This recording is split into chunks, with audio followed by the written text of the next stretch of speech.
नमस्कार बच्चों, आज हम कक्षा 8 का पाठ 9 गीतामृतम पढ़ेंगे। गीतामृतम क्या है? जब श्री कृष्ण भगवान ने अर्जुन को कुरुक्षेत्र के मैदान में गीता का उपदेश दिया था तो उन्हीं के उन वचनों को गीतामृत के रूप में पिरोया गया है। तो आज हम कुरुक्षेत्र में दिए गए उस ज्ञान को अपने अंदर धारण करने का प्रयास करेंगे। तो प्रथम श्लोक है, यद यदाचरति श्रेष्ठः तद्देवेतरो जनः स यत् प्रमाणं कुरुते लोकस्तदनुवर्तते।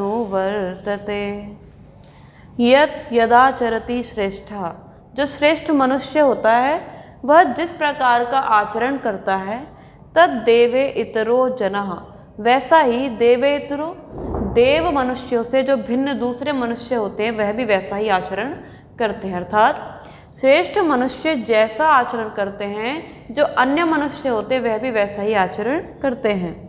स यत् प्रमाणम कुरुते, वह यत् प्रमाणम, जिस चीज़ का प्रमाण देता है, लोकः तदनुवर्तते, संसार भी उसका अनुकरण करता है। तो इसमें क्या पता चलता है कि जो अच्छे मनुष्य होते हैं वो जिस प्रकार का आचरण करेंगे समाज के सामने, जो प्रमाण प्रस्तुत करेंगे, तो अन्य जो लोग हैं वो भी उसका अनुसरण करेंगे। आगे है, विद्या विनय संपन्ने ब्राह्मणे गविहस्तिनि शुनि चैव स्वपाके च पंडिताः समदर्शिनः।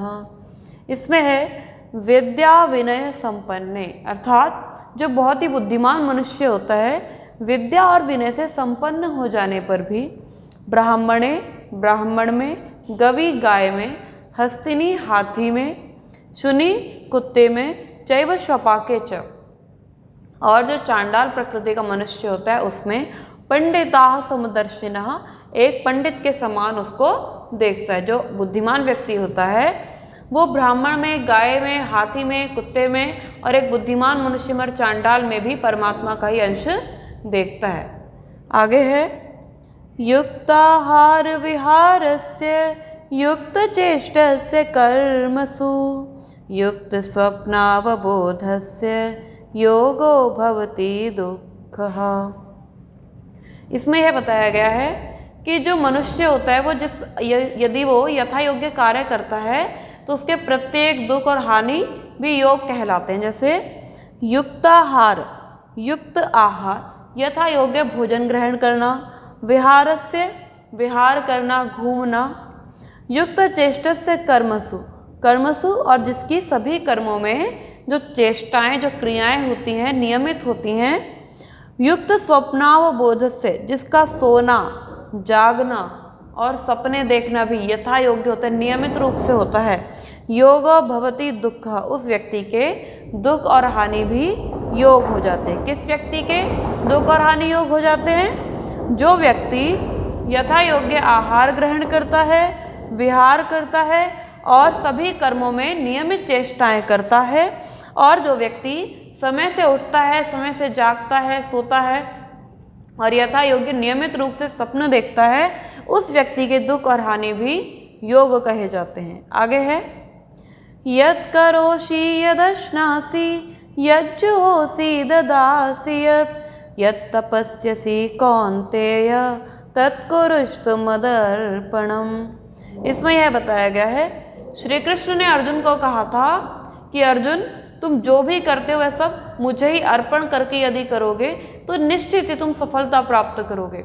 ऐसे ही हम यदि अपने जीवन में प्रत्येक कार्य अपना परमात्मा को सौंप करके करते हैं कि यह जो है हमारा अच्छा करेंगे तो हम निश्चित ही सफल हो जाएंगे। तो क्या है, यत् करोषि, कि हे अर्जुन तुम जो करते हो, यदश्नासि, जो खाते हो, यज्जुहोषि, और जो हवन करते हो, जो पूजा पाठ करते हो, ददासि, और जो देते हो, यत् तपस्यसि, और जो तपस्या करते हो, कौन्तेय, हे कुंती पुत्र अर्जुन, तत्कुरुष्व मदर्पणम, वह सब कुछ तुम मुझको अर्पण करो। तो क्या कहा है, तुम जो करते हो, जो खाते हो, जो हवन करते हो, पूजा करते हो, जो देते हो और जो तपस्याएं करते हो, तो हे कुंती पुत्र वह सब मुझको अर्पण करते हुए करो, इससे आपको निश्चित ही सफलता मिल जाएगी।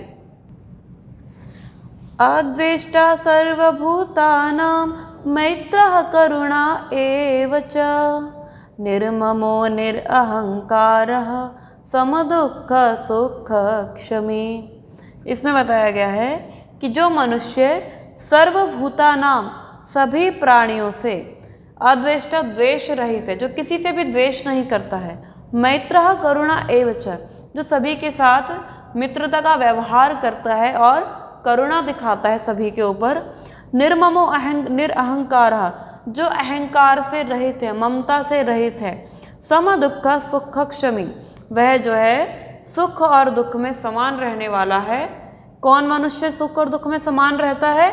वह मनुष्य जो सभी प्राणियों से प्रेम करता है, उन पर दया दिखाता है, किसी से भी द्वेष नहीं करता है, ईर्ष्या नहीं करता है, और जो ममता और निरअहंकार यानी कि जो ममता और अहंकार से रहित है, जो घमंड नहीं करता है और जो सुख और दुख में समान रहता है, वह क्या है? क्षमाशील होता है। आगे है देव द्विज गुरु प्राच्य पूजनम शौचमार्जवम ब्रह्मचर्यम अहिंसा च शारीरम तप उच्यते।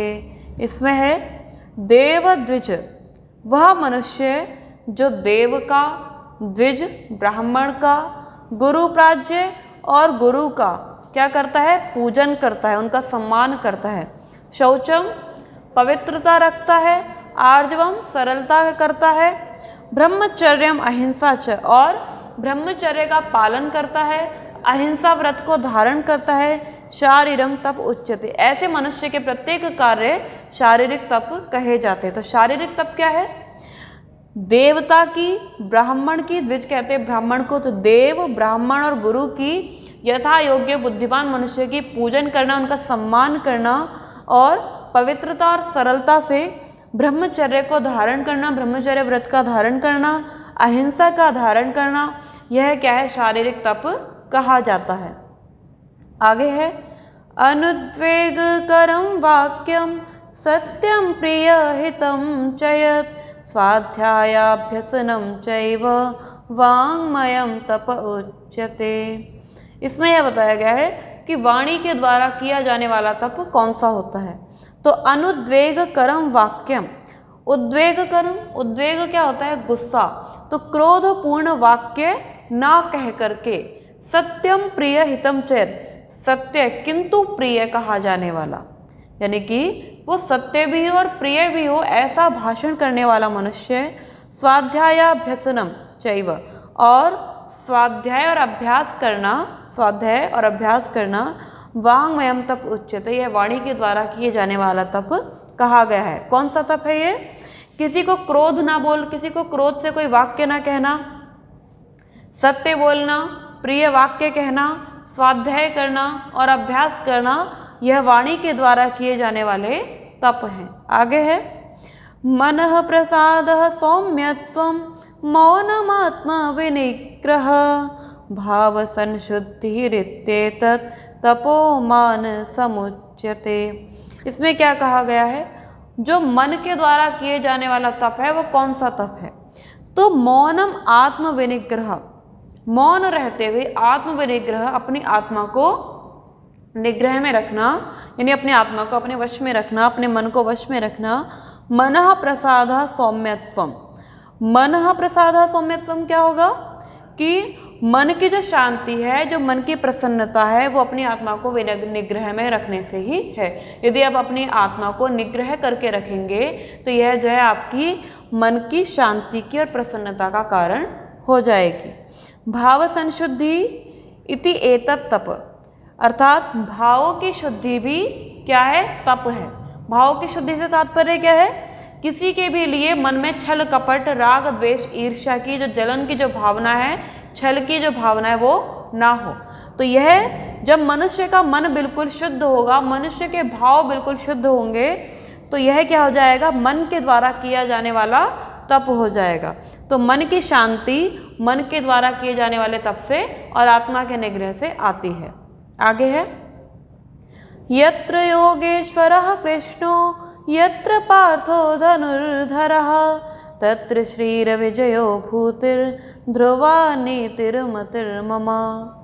इसमें क्या हुआ है, श्री कृष्ण जी ने अर्जुन से यह कहा है कि जिस पक्ष में तुम हो मैं हूँ उस पक्ष की जीत निश्चित है, ऐसा उनका मत है। तो आगे है, यत्र योगेश्वरः, जहाँ पर योगेश्वरा योगी राज श्री कृष्ण है, यत्र जहाँ पर पार्थो धनुर्धरः, अर्जुन धनुर्धारी अर्जुन है, तत्र श्रीर विजयो, वहाँ पर श्री विजय, भूतर ध्रुवा यानी कि निश्चित ही रूप से वहाँ पर विजय संभव है, नीतिर मतिर ममा, ऐसा नीति और मेरा मत कहता है। क्या कहता है श्री कृष्ण का मत और नीति, कि जहाँ पर योगीराज श्री कृष्ण हैं और धनुर्धारी अर्जुन है, वहाँ पर निश्चित रूप से श्री है अर्थात विजय है, ऐसा श्री कृष्ण की नीति और उनका मत कहता है। तो इस पाठ में हमने क्या पढ़ा है, श्री कृष्ण ने जिस प्रकार से अर्जुन को जीवन का पाठ सिखाया है कि शरीर का तप क्या है, वाणी का तप क्या है, कि दुख और हानि योग कैसे बन जाते हैं, एक पंडित कैसा होता है, एक ब्राह्मण कैसा होता है, तो इन सब श्लोकों के माध्यम से हमने तपों के बारे में जाना है और जीवन के बहुत महत्वपूर्ण तथ्यों को हमने जाना है। धन्यवाद। इसके जो नोट्स हैं आपको वो PDF के माध्यम से भेज दिए जाएंगे।